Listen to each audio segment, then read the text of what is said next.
남편과 저는 연애 1년을 하다가 결혼 얘기가 오고 가게 되면서 사귄 지 1년이 되다 보니 외모는 별 관심 없게 되고 그 사람을 바라보게 되더라고요.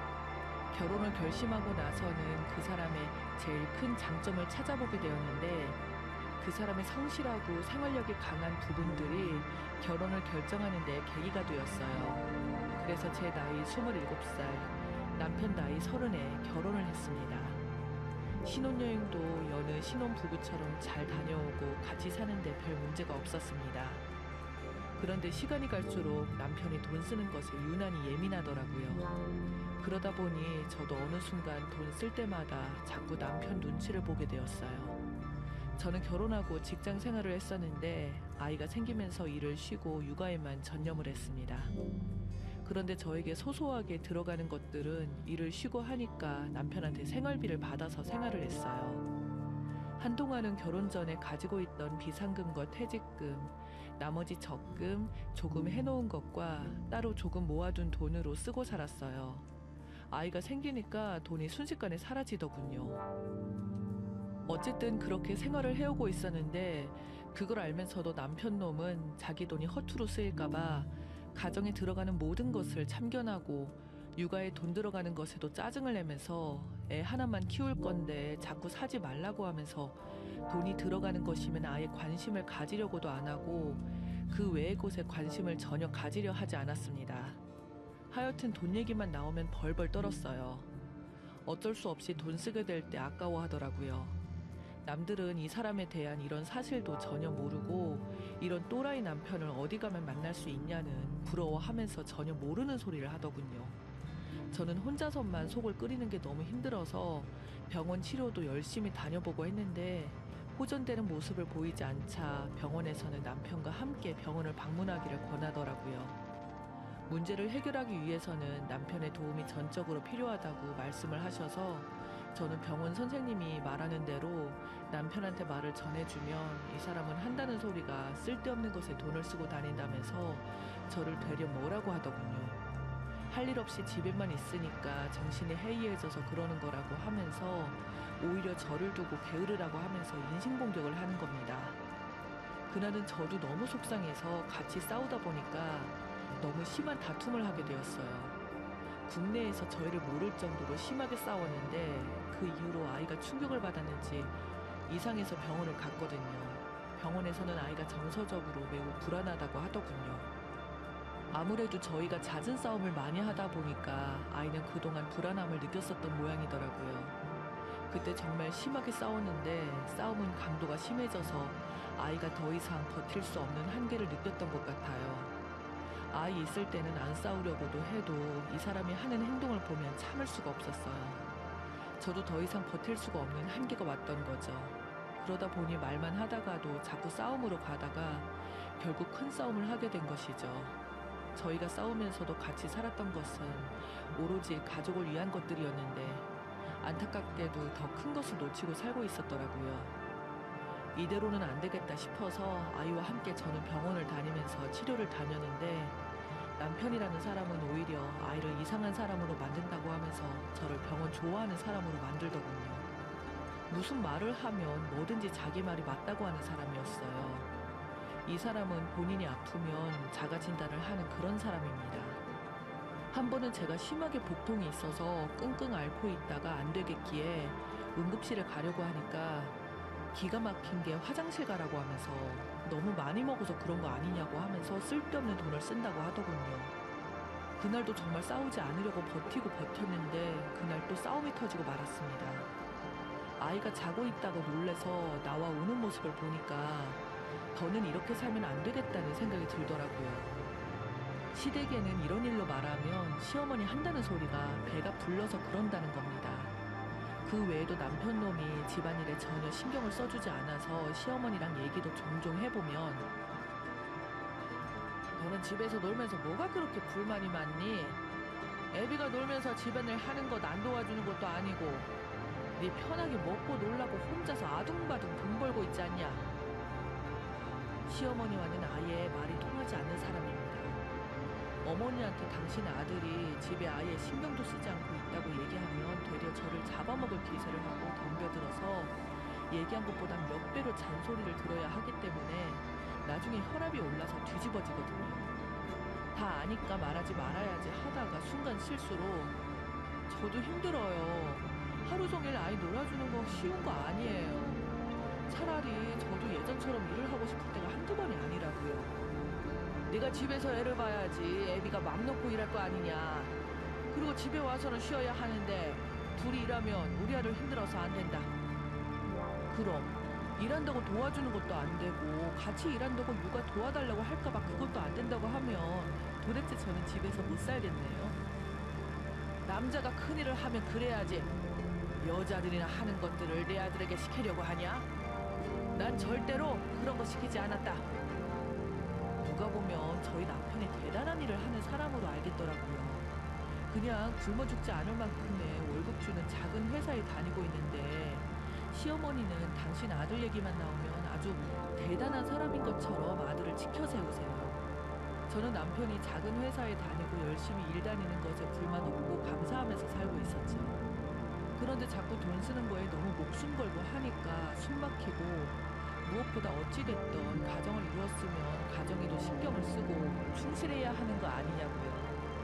이 사람이란 사람은 육아도 단독적으로 내 몫이라고 생각하고 있고 시댁도 오로지 저만 잘하면 된다는 생각을 가지고 있으며 자기는 오로지 돈만 벌면 된다는 사람입니다.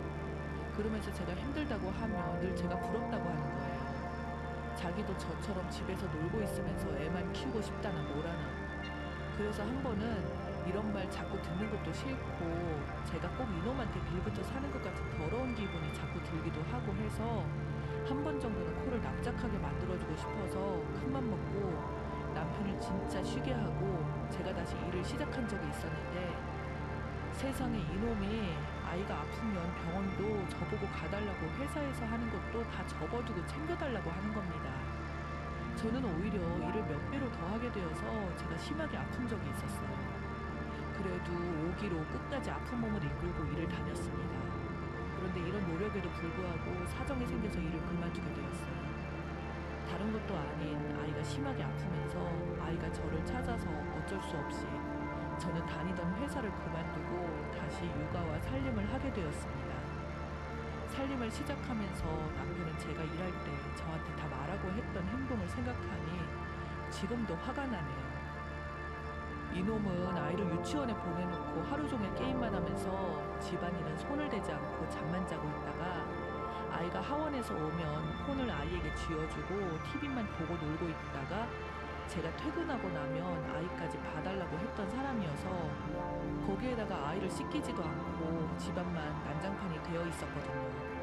제가 퇴근하고 할 수도 있었지만 저도 오기로 아이만 씻기고 집안 살림은 보란듯이 아무것도 하지 않고 남편 놈이 하는 짓 그대로 했더니 그냥 나가더니 집에 안 들어오고 PC방에 가 있다가 오더군요. 도저히 이해가 불가능한 행동들만 해서 그때 저도 이런 놈 정말 끝까지 못 고친다고 깨닫고 홀로 서기를 준비했어요. 아이가 너무 아파서 못 이기는 척하고 집에 다시 들어왔지만 저는 예전과 다른 삶을 살았습니다. 아이의 미래와 그리고 무엇보다 저를 위해 모든 것을 계획하고 남편과의 이혼도 미리 준비를 하면서 살고 있었어요. 그놈은 제가 그런 생각을 가지고 있을 줄은 모르고 둘째 얘기까지 하더군요. 하루빨리 끝내고 싶은 마음에 부부 생활은 아예 거절을 했고 직장도 새로 알아봤어요.